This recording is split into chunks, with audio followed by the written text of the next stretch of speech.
Welcome to Kat's Art Stuff. My name is Catherine and this video is a time-lapse tutorial of me drawing my sister's dog, Max. Maxwell is probably one of the cutest dogs you'll meet, and while I don't know if it's actually possible to capture all that cuteness, I'm gonna try today. So first I sketched him out using that picture to the left as a reference. I like to start with a circle and then draw a line down the middle to show the angle of his head, and then a line across to show where his eyes land. Then I have a good idea of where to put his nose, eyes, and ears.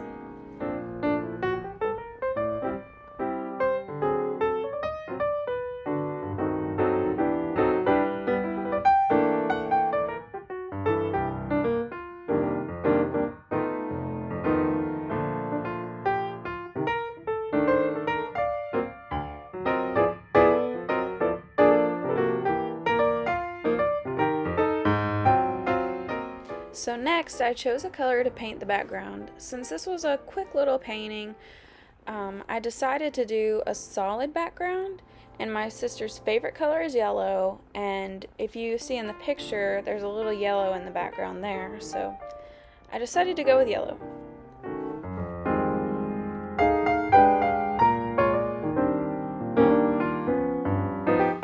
So now I'm going to start painting Max. I grabbed a cream and white paint as well as a light warmish brown and started on the area around his eye. I tried to work quickly because acrylic dries really fast, so that means your blending time is limited.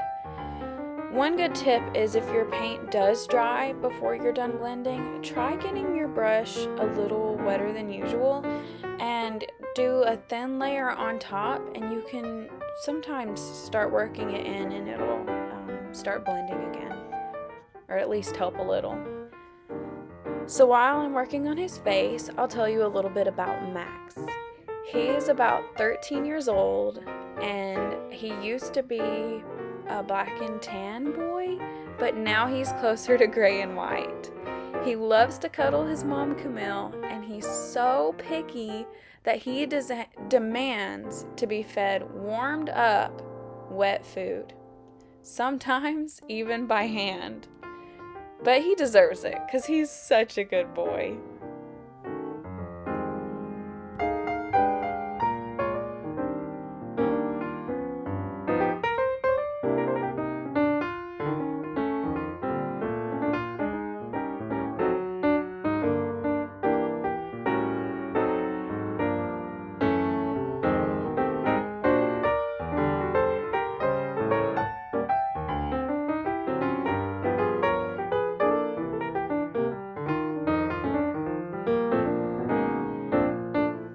So now I'm going to start adding his darker hair on the top of his head.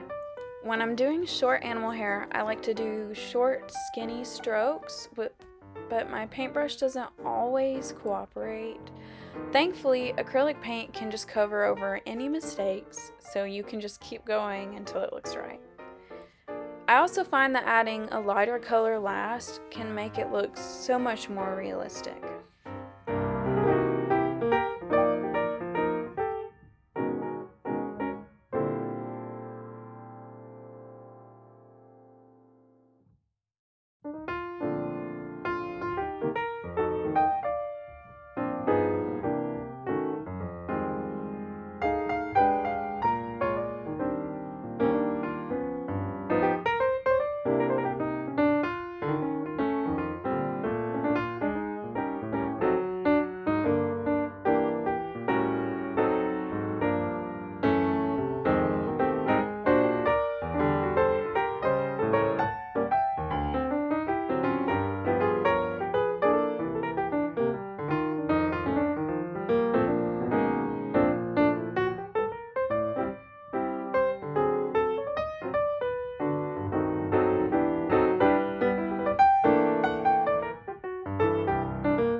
So now I'm going to add a little bit of this orangey red color, and I'm going to try to give him, if you can see in the picture, I'm not sure if it's a reflection or if he's just kind of pink there, but I'm going to try to give him a little color in his face to make him look more alive. So just around his eyes, where it's in the picture, and a little bit around his mouth. And I think it does a lot to make him look more alive.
So next I'm going to paint my sister's arm. I just mixed up a color that I thought was pretty close and just painted it in. It was super easy because it's just pretty much a rectangle and it didn't need much detail.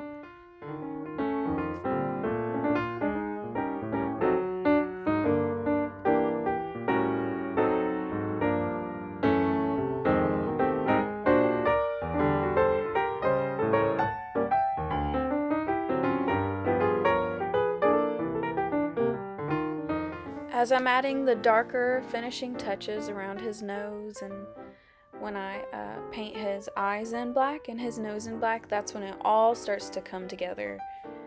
It's so satisfying to add those last black or dark details and to kind of get your shading and lighting closer to what you're going by closer to your picture.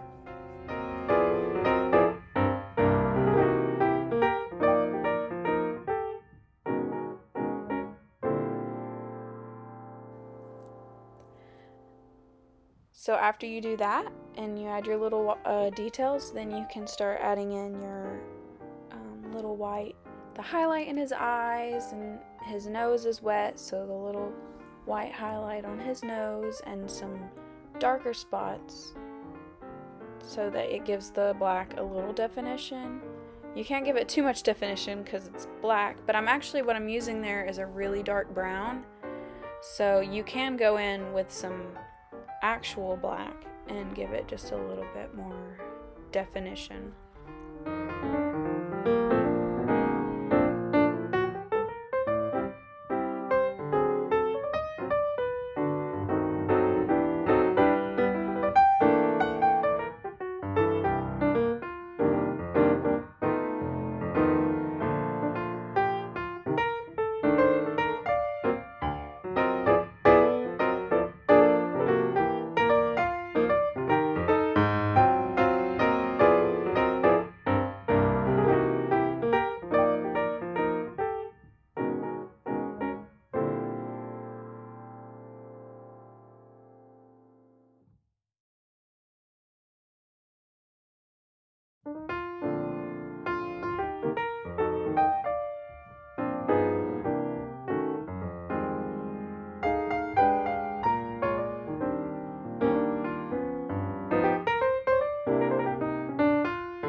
Finally, add in the whiskers, and the wetter your brush, the thinner your whiskers are going to be, and my brush was not wet enough, so yeah, some thick whiskers over there, but I throw a little white on it and it helps a lot. So there he is. That's little Maxwell, and I hope you enjoyed my drawing, and I hope you like the final product, and thank you so much for watching. Please, if you enjoyed this, like, subscribe, and stay tuned and catch my next videos. Thanks so much.